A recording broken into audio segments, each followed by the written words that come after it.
Hello दोस्तों, नमस्कार। कैसे हैं आप सभी? स्वागत है आप सभी का एसएसजी गुरुकुल के ऑफिशियल यूट्यूब चैनल पर। दोस्तों, आज मेरे पीछे आप एक थंबनेल देख रहे होंगे।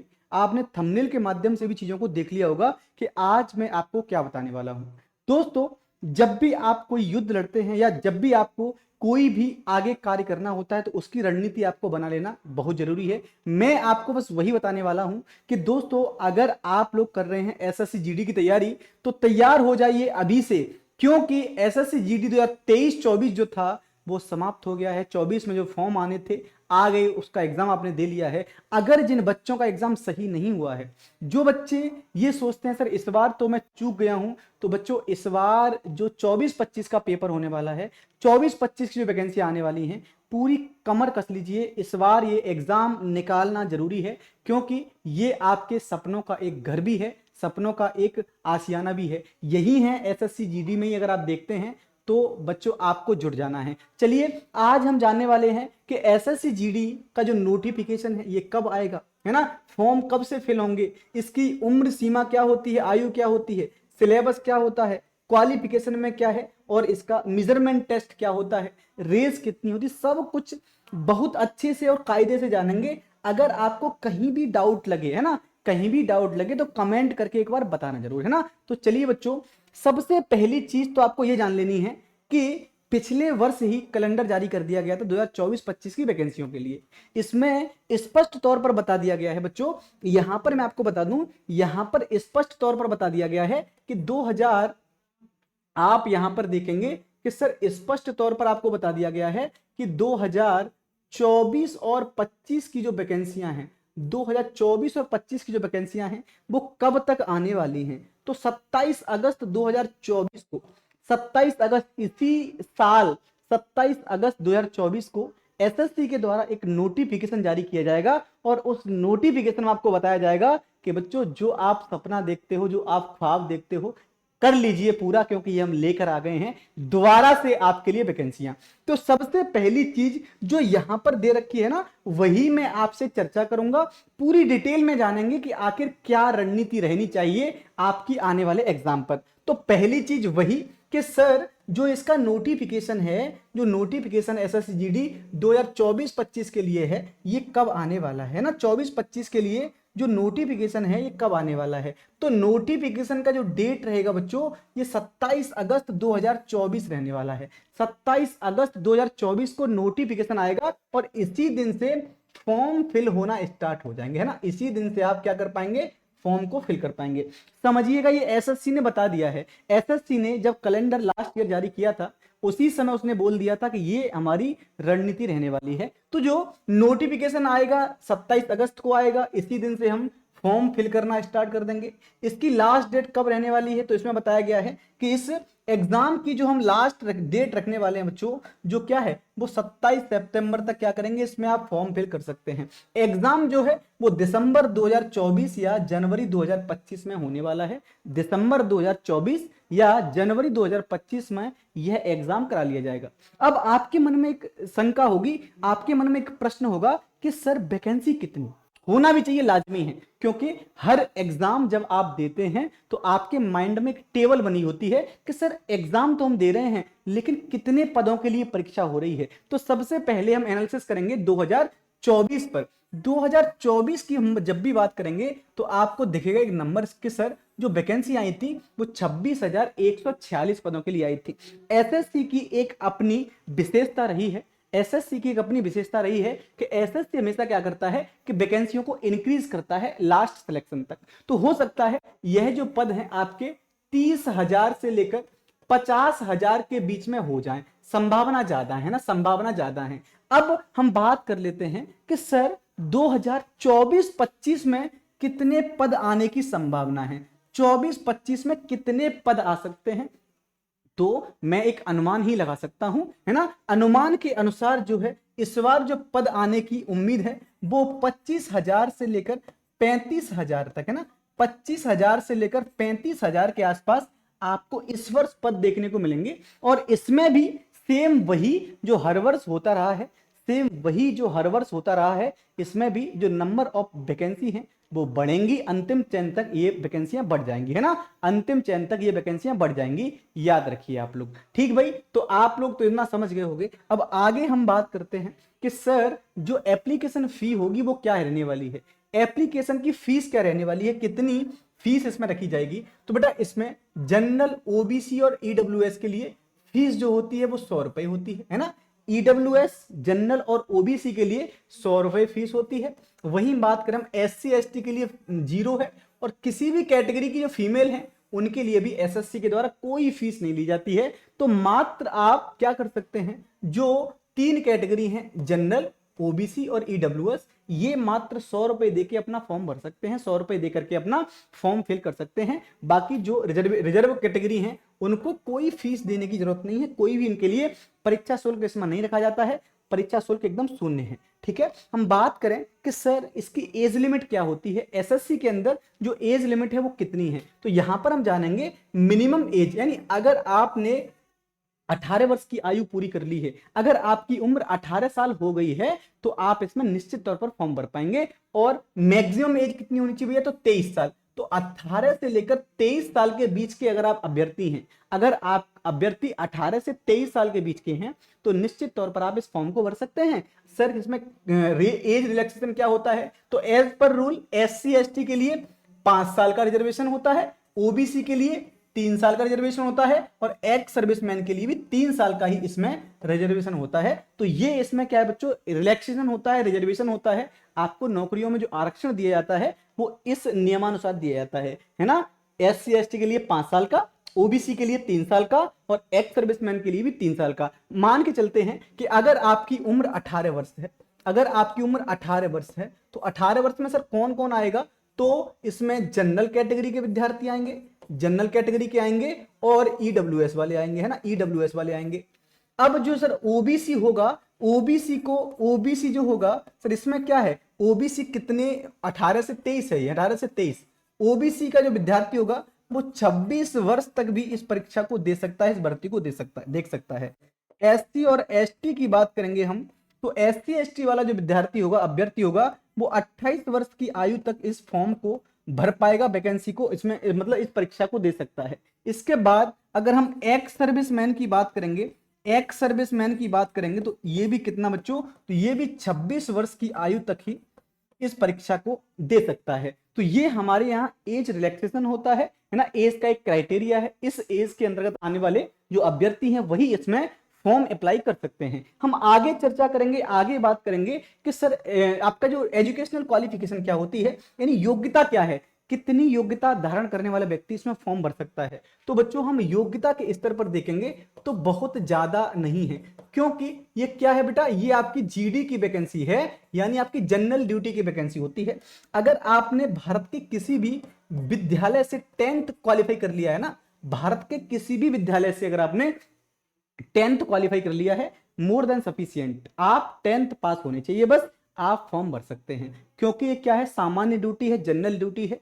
अगर आप इसमें अप्लाई करना चाहते हैं तो सिर्फ कक्षा 10 ही आपने क्वालिफाई किया हो, इतना करने के बाद फॉर्म निश्चित तौर पर आप क्वालिफाई कर पाएंगे। अब हम बात करते हैं कि सर सपोज करते हैं हमें एग्जाम देना है ना, अब हमको क्या करना पड़ेगा भाई, एक प्रोसेस होता है ना, परीक्षा का एक प्रोसेस भी तो है, परीक्षा का एक प्रोसेस होता है। सबसे पहले अगर हम एग्जाम प्रोसेस की बात करें, हम यहाँ एग्जाम प्रोसेस की बात करें तो आप कहेंगे सर एग्जाम का एक प्रोसेस होता है, वो क्या है, एग्जाम का जो प्रोसेस है वो क्या है।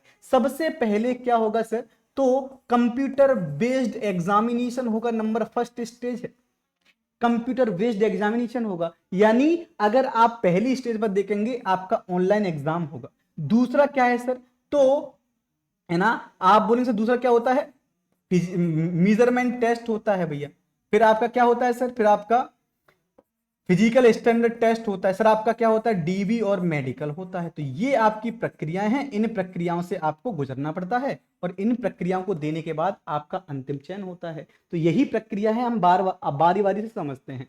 चलिए, जैसे एसएससी जीडी के एग्जाम पैटर्न की बात करें तो आप देखेंगे सर इसमें नंबर ऑफ क्वेश्चंस कितने आते हैं, तो टोटल क्वेश्चन इसमें 80 क्वेश्चन आते हैं। टोटल कितने क्वेश्चन आते हैं बेटा, 80 आते हैं। अगर टोटल मार्क्स की बात करें तो एक क्वेश्चन 2 मार्क्स का होता है, तो इससे टोटल कितने हो गए, टोटल 160 मार्क्स हो गए, यानी 80 क्वेश्चन 160 मार्क्स का है। और इसमें जो समय निर्धारित होता है वो 1 घंटा होता है, यानी पेपर करने के लिए आपको 1 घंटे का अधिकतम समय दिया जाता है, अधिकतम समय। अब आप कहेंगे सर 80 क्वेश्चन किस किस टाइप से बटे हुए हैं, सब्जेक्ट क्या क्या है? तो बच्चों समझिए आप लोग, आप देखिए सर रीजनिंग के कितने प्रश्न आते हैं, 20 आते हैं। सर जीके जीएस के कितने आते हैं, 20 आते हैं। मैथमेटिक्स से कितने आते हैं, 20 आते हैं। और हिंदी और इंग्लिश के कितने आते हैं, 20 आते हैं। या अगर वो चूज करना होता है, या तो अगर आप हिंदी चूज करते हैं तो हिंदी में आपका प्रश्न होंगे 20, और इंग्लिश चूज करते हैं तो इंग्लिश में 20 प्रश्न होंगे। तो इस प्रकार से आप टोटल क्वेश्चन आपके 80 हैं, है ना। प्रत्येक क्वेश्चन, एक जो क्वेश्चन है वो 2 मार्क्स का है, एक क्वेश्चन 2 मार्क्स का है। इसीलिए आप देखोगे इस बेटा कि 20 question reading 40 number, 20 question GK GS 40 number, 20 question mathematics 40 number, और 20 क्वेश्चन हिंदी 40 नंबर। तो टोटल 80 क्वेश्चन और 160 मार्क्स में याद रखने हैं आपको, है ना। ये आपका परीक्षा पैटर्न है ना। अब इसके बाद सर क्या, इसके बाद क्या है, जैसे ही आप लोग क्वालिफाई कर जाते हो एग्जाम, जैसे एग्जाम क्वालिफाई कर जाते हो उसके बाद आपका होता है पीएचटी, है ना, फिजिकल स्टैंडर्ड टेस्ट होता है। सर इस फिजिकल स्टैंडर्ड टेस्ट में क्या क्या है, क्या क्या सर इसमें होता है? तो आप देखेंगे सर इसमें जो वेट होता है ना, इसमें हाइट कितनी, मेल की हाइट कितनी सर 170 सेंटीमीटर, और फीमेल की हाइट कितनी, तो 157 सेंटीमीटर। यानी यहां पर आपका पीएचटी जो होगा इसमें आपकी हाइट नापी जाएगी, हाइट इतनी होनी है। सर चेस्ट कितना होता है, तो चेस्ट सिर्फ ये मेल के लिए है, मेल कैंडिडेट के लिए है ना,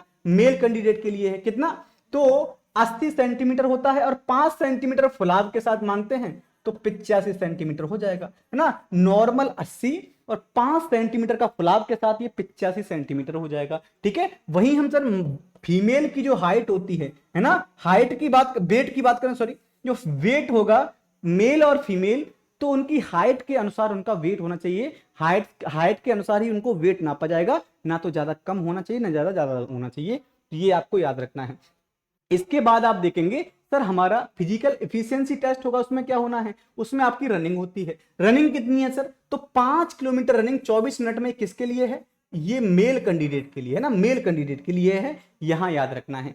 फीमेल की बात करेंगे हम, तो फीमेल जो है ये 1.6 किलोमीटर 8.5 मिनट में, है ना, 1.6 किलोमीटर 8.5 मिनट में। अब देखो सर यहां पर ये अलग से क्यों दे रहा है 1.67 मिनट में और 800 मीटर 5 मिनट में, तो यहां पर ये दे रखा है कि जो लद्दाख रीजन के लोग हैं ना, जो लद्दाख रीजन के लोग हैं उनके लिए थोड़ा सा अलग है। जैसे उनके लिए अगर मेल कैंडिडेट है, अगर मेल कैंडिडेट है तो उनके लिए कितना बेटा, उनके लिए 1.6 किलोमीटर 7 मिनट में है, और वो फीमेल है, अगर फीमेल है तो 800 मीटर 5 मिनट में है। ये उन रीजन के लिए है जो कैंडिडेट लद्दाख क्षेत्र से आते हैं ना, जो कैंडिडेट लद्दाख क्षेत्र के हैं उनके लिए रनिंग में भी थोड़ा रिलैक्सेशन दिया गया है, ठीक है, रनिंग में भी उनको रिलैक्सेशन दिया जाता है। हम बात करेंगे कि सर उसके बाद क्या होगा, मान लीजिए हमारा डीबीपीएसटी हो गया है, मतलब हमारा जो है पीएमटी भी हो गया और फिजिकल एफिशिएंसी टेस्ट भी हो गया। सर उसके बाद क्या होगा बेटा, उसके बाद आपको डॉक्यूमेंट वेरिफिकेशन के लिए बुलाया जाएगा, और वहीं साथ में क्या होगा आपका, वहीं साथ में मेडिकल होता है।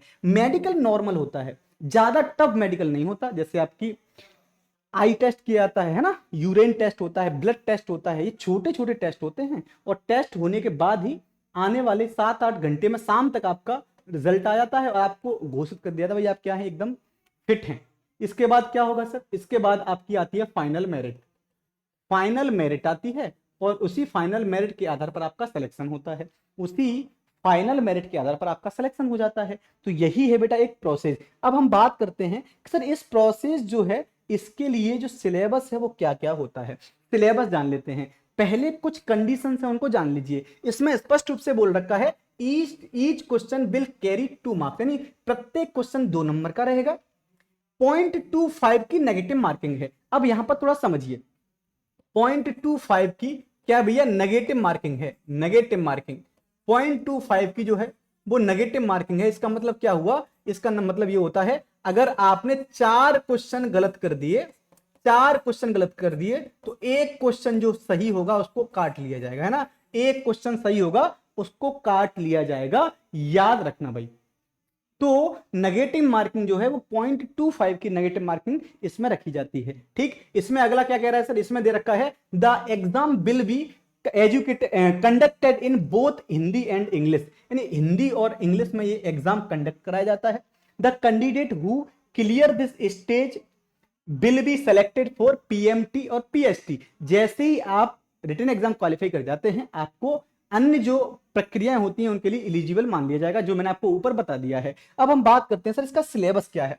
समझिए सिलेबस और जानने का प्रयत्न करते हैं। सबसे पहले हम बात करेंगे हिंदी से। सर हिंदी में इसका सिलेबस क्या होता है? वही सामान्य है जो आप देते चले आए हैं, अलग सिलेबस नहीं होता है, बहुत ही सामान्य प्रक्रिया है ना। जैसे आपका उपसर्ग प्रत्यय है, पर्यायवाची शब्द है, संधि विच्छेद होते हैं, है ना, सामासिक पद होते हैं, रचना समास होते हैं, है ना, विलोम शब्द है, मुहावरे लोकोक्तियां हैं। तो ये सिलेबस है हिंदी का, आप लोग इसे पढ़ सकते हैं, कई बार आपने पढ़ा होगा, इसमें कोई दो राय नहीं है ना। हम बात करेंगे सर ये जीके जीएस का क्या है, तो भारत और उसके पड़ोसी देश, खेल है, भारतीय संविधान है, संस्कृति है, भूगोल है, इतिहास है, हाँ, आर्थिक दृश्य है, सामान्य राजनीति है और वैज्ञानिक अनुसंधान है। तो ये जीके जीएस का सिलेबस है। हम इसमें क्या कर सकते हैं बेटा, एक जोड़ सकते हैं अलग से, करंट अफेयर्स भी जोड़ सकते हैं ना, करंट अफेयर्स के प्रश्न भी एक दो पूछ लेता है। हम बात करेंगे इसी में कि सर ये मैथमेटिक्स का सिलेबस है, संख्या प्रणाली संबंधित समस्याएं हैं, भिन्नात्मक संख्या है, मौलिक अंकगणित समस्याएं हैं, संपूर्ण संख्याओं की गणना है, दशमलव है, संख्याओं के बीच संबंध प्रतिशत है ना, समय और काम है, औसत ब्याज है, लाभ हानि है, अनुपात समानुपात है, छूट समय, दूरी और क्षेत्रमिति है, अनुपात समानुपात और समय है। ये आपके मैथमेटिक्स में पूछे जाएंगे। उसके बाद ये सिलेबस आपका रीजनिंग का है, स्थानिक दृश्यावलोकन, समानताएं, मतभेद, अंकगणितीय तर्क है, अंकगणितीय श्रृंखला है। तो ये आपका रीजनिंग का है। रीजनिंग में आप ये सिलेबस देख पाएंगे, आपने पीछे बढ़िया से पढ़ लिया होगा बच्चों। तो ये सभी चीजें हैं हमारी जो आपके सिलेबस में पूछी जानी है। अब मैं आपसे चर्चा कर लेता हूं कि बेटा अब इस एग्जाम को अगर आप क्वालिफाई कर रहे हैं ना, इस एग्जाम को अगर आप क्वालिफाई कर रहे हैं तो आपका अंतिम चयन होगा एसएससी जीडी में, है ना। आप जो है सामान्य ड्यूटी में भारत के एक सिपाही माने जाएंगे। अगर इतना चाहते हैं तो आपको बेहतर तैयारी करनी पड़ेगी बच्चों, और बेहतर तैयारी के लिए आपको क्या करना है, हमारा एक बहुत बड़ा गिव अवे आ रहा है भैया, है ना, हमारा एक बहुत बड़ा गिव अवे आ रहा है एसएसजी गुरुकुल का अब तक का। अगर आप अब तक तैयारी करते रहे हो ना तो बहुत बड़ा गिव अवे है। ये कब आ रहा है सर, तो 31 मार्च को, है ना, 31 मार्च को आ रहा है भैया, और इसका इवेंट लगा हुआ है, वहां पर जाके देख लीजिएगा, बहुत बड़ा है। 31 मार्च रात को 9 बजे आप जुड़िए, आपके लिए बहुत कुछ होने वाला है। तो ठीक बच्चों, इसी प्रकार की और जानकारी लेकर मैं उपस्थित हूँ। आज के लिए इतना ही। Thank you so much.